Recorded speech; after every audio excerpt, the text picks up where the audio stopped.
In this video tutorial, I'm going to share it to you on how you can fix Ijl15.dll missing on your Windows 11. So let's get started. So the first thing that we need to know is to check the system type of our Windows. So go to the Windows search bar and type system info. Click on it under the best match. Take note of your system type and then simply open a browser. Search for Visual C++ redistributable and hit enter. Click on the first option. Scroll down and click on the link corresponding to your system type. Click on the folder icon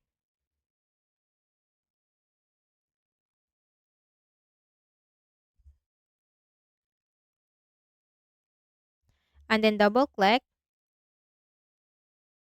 Simply check this box I agree to the license terms and conditions and click on install, and then simply install the Visual C++ on your Windows 11.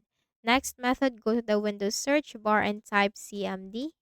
Click Run as Administrator on the right pane and type SFC space forward slash scan now. SFC space forward slash scan now and hit enter. The system scan will begin, so simply wait for the process to be 100% completed. And once this is 100% completed, just type exit in the command prompt window. Next method, also update your Windows. Click on the start button and go to settings. From the list of options on the left pane, click on Windows Update and simply click the button right here to check for the updates for your Windows. So I hope this video helped you. Kindly please do not forget to hit the like button and subscribe to this YouTube channel. Thank you for watching the video.